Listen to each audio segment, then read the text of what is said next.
On this video we're taking a look at our NBA team picks and total picks for the games that are happening on Monday, May 2nd, 2022. Welcome back to High Stakes, let's get straight into it. Also, don't forget to subscribe to get notified as soon as we release these sport prediction videos, and if you would like more betting tips and predictions then check out our Patreon in the link down below. Our new Patreon is a way for us to help you improve your chances of making more money. 5 plans are available for each and every one of you. You can get 30 extra betting picks all the way up to 500 extra betting picks per month. Stop wasting hours of your time searching for bad betting picks that ends up costing you a lot of money. Join the High Stakes Patreon now and get the best betting picks. Miami Heat vs Philadelphia 76ers. Our team picks is Miami Heat minus 7.5 points. And here is why. Philadelphia 76ers head coach Doc Rivers can't seem to catch a break. After receiving considerable criticism from the media as his team dropped 2 straight games after having a 3-0 lead, Doc Rivers' team responded with a 132-97 win at Toronto to silence the critics, or so he thought. Up by over 30 points, Joel Embiid was still in the game with under 4 minutes to go when the top of Pascal Siakam's head collided with his right cheekbone, knocking the big man back.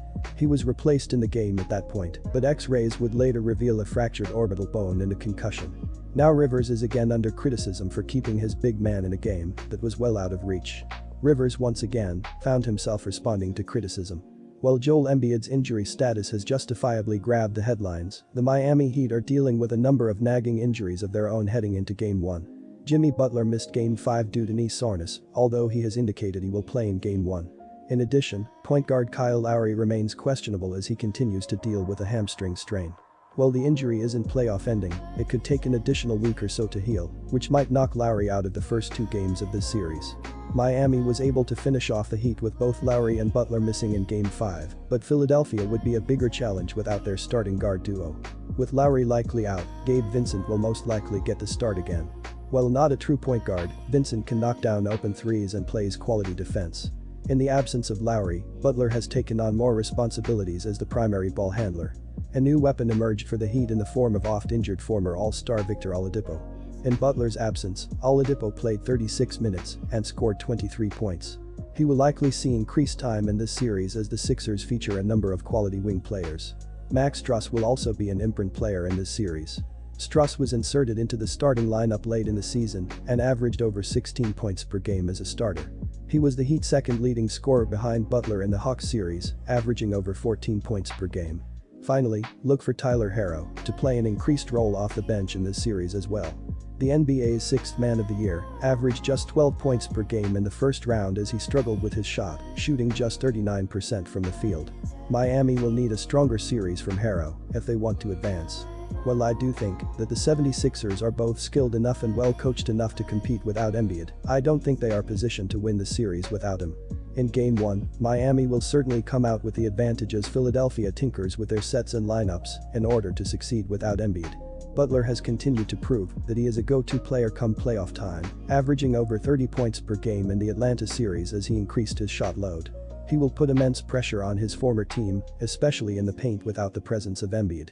Jordan was once a premier shot blocker, but he is well past those days at this point and will also be limited in the number of minutes he can give Philadelphia. Look for Butler to pick his spots and exploit the Sixers every time they play small. The Heat will certainly spread the floor with shooters when and if Philadelphia doubles Butler in the post.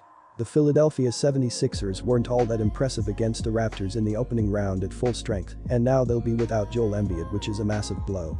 The Miami Heat are rested, have had time to prepare, and they have bodies to throw at Harden and Maxey in the backcourt. The 76ers are going to have issues finding consistent offense in the half-court, the same way the Hawks did with Trae Young bottled up. At home and with extra time to prepare, I believe Eric Spoelstra and the Heat's defense will grind out a double-digit victory. Our total pick is under 208. And here is why. The Philadelphia 76ers are averaging 111.5 points on 48.8% shooting and allowing 103.2 points on 44.6% shooting. Therese Maxey is averaging 21.3 points and 4.8 assists, while James Harden is averaging 19 points and 10.2 assists. Tobias Harris is the third double-digit scorer and Danny Green is dishing 1.2 assists. The Philadelphia 76ers are shooting 40.8% from beyond the arc and 84.9% from the free throw line. The Philadelphia 76ers are allowing 29.9% shooting from deep and are grabbing 41.8 rebounds per game. The 76ers were 6-8 in games played without Joel Embiid this season. Their opponents averaged 111 points per game without Embiid in the lineup compared to 106 points per game with him in the lineup. In addition, the Sixers averaged just 105.8 points per game without him, while averaging nearly 111 points per game with him in the lineup. Philadelphia did win its final 3 games this season that they played without Embiid, but they are clearly a different team without his presence, both offensively and defensively. DeAndre Jordan will likely replace Embiid at center, and he was fairly effective in his starting role in April replacing Embiid. Jordan had 8 points and 11 rebounds in 23 minutes of work. His workload will probably fall somewhere in that range on Monday night. For the Sixers, the onus will fall on wing players Tyrese Maxey, Tobias Harris and Danny Green for sure, but the bulk will fall on former NBA MVP James Harden. Harden averaged 19 points per game and 40.5 minutes per contest in the opening round, but both numbers will need to increase for the Sixers to be effective. In Game 6, Harden played his most effective game of the series. He scored 22 points on 7 of 12 shooting and dished out a game-high 15 assists. He was 6 for 6 at the free throw line, but that number may need to increase against Miami. Harden's ability to get to the rim and draw contact will be critical to the Sixers without Embiid. The Miami Heat are averaging 109.4 points on 46.5% shooting and allowing 97.4 points on 44% shooting. Jimmy Butler is averaging 30.5 points and 7.8 rebounds, while Victor Oladipo is averaging 14.5 points and 4.5 rebounds. Max Strus is the third double-digit scorer and Tyler Herro is grabbing 3.8 rebounds. The Miami Heat are shooting 34.4% from beyond the arc and 78.3% from the free throw line. The Miami Heat are allowing 32.6% shooting from deep and are grabbing 40 rebounds per game. Miami split the season series with Philadelphia, but the two teams haven't met since March. They have not played Philadelphia with James Harden in the lineup, nor have the Sixers had to match up with a Heat team that employed Strus in the starting lineup. Strus gives the Heat length and a better defender than previous starter Duncan Robinson. He is Robinson's equal from beyond the arc, so the Heat don't lose anything from the perimeter with him in the game. Lowry's loss is significant, but the former All-Star's loss pales in comparison to Philadelphia losing Embiid. Miami big man Bam Adebayo should be able to exploit DeAndre Jordan from the perimeter as the veteran big man is not as mobile as Embiid. In addition, Butler has elevated his play since the start of the playoffs and will challenge the Sixers' wing players that are tasked with matching up with him. The Miami Heat are holding opponents to an average of 95.2 points per game through 5 postseason games.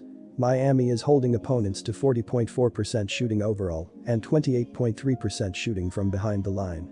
Miami averages 40.0 rebounds per game, and the Heat are allowing an average of 39.4 rebounds per game. The leading rebounder for Miami during the playoffs is Bam Adebayo with an average of 8.0 rebounds per game.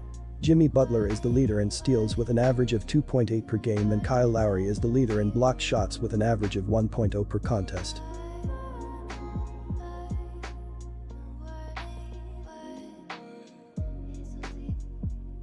Phoenix Suns vs Dallas Mavericks.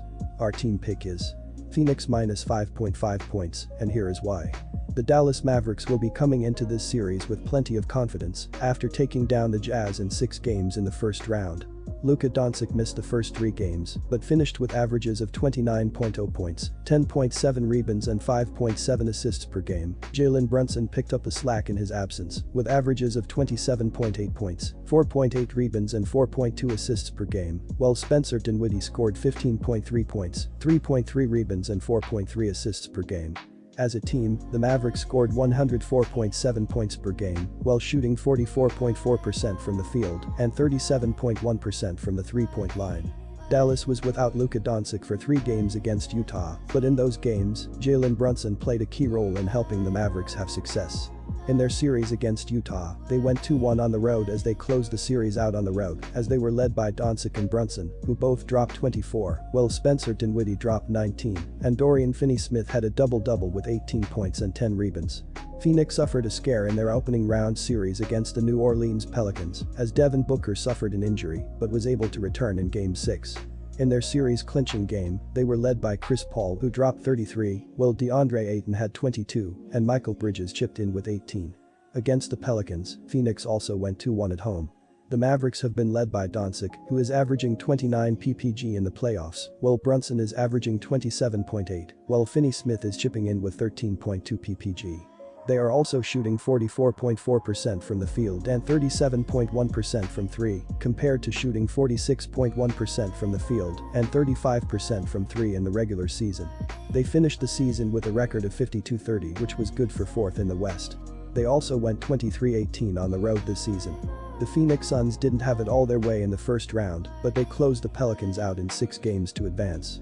Devin Booker missed time with a hamstring strain, but returned to average 23.0 points and 4.0 assists per game. Chris Paul averaged 22.3 points and 11.3 assists. DeAndre Ayton scored 20.5 points and 9.8 rebounds per game, while Michael Bridges averaged 17.3 points, 4.5 rebounds and 2.7 assists per game. As a team, the Suns scored 111.3 points per game while shooting 52.3% from the field and just 31.9% from the three-point line against the Pelicans. The Suns have been led by Booker in the playoffs as he's averaging 23 ppg, while Paul is averaging 22.3 and Ayton is chipping in with 20.5 ppg and 9.8 rebounds. Bridges also added 17.3, while Cam Johnson is averaging 11. They also shot 52.3% from the field and 31.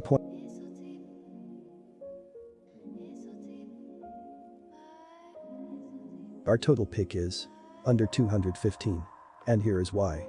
During the postseason, Luka Doncic is leading Dallas in scoring, rebounding and assists with averages of 29.0 points, 10.7 rebounds and 5.5 assists per game.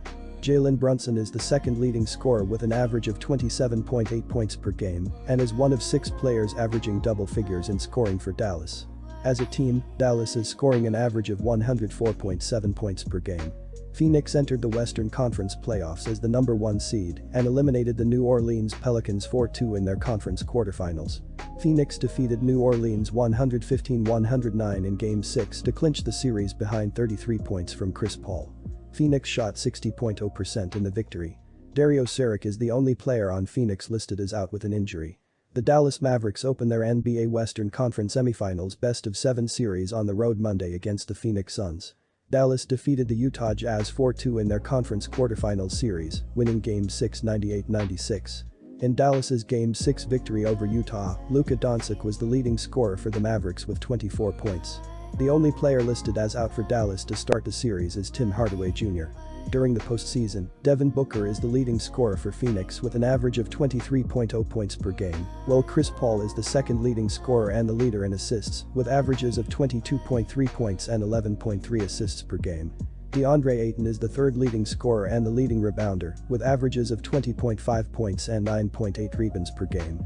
Phoenix is scoring an average of 111.3 points per game. Disclaimer, no financial advice. The information on this channel is provided for education and informational purposes only, without any express or implied warranty of any kind, including warranties of accuracy, completeness, or fitness for any particular purpose. The information contained in or provided from or through this channel is not intended to be and does not constitute financial advice, investment advice, trading advice or any other advice. The information on this channel and provided from or through this channel is general in nature and is not specific to you the user or anyone else. You should not make any decision, financial, investment, trading or otherwise, based on any of the information presented on this channel without undertaking independent due diligence and consultation with a professional broker or financial advisory.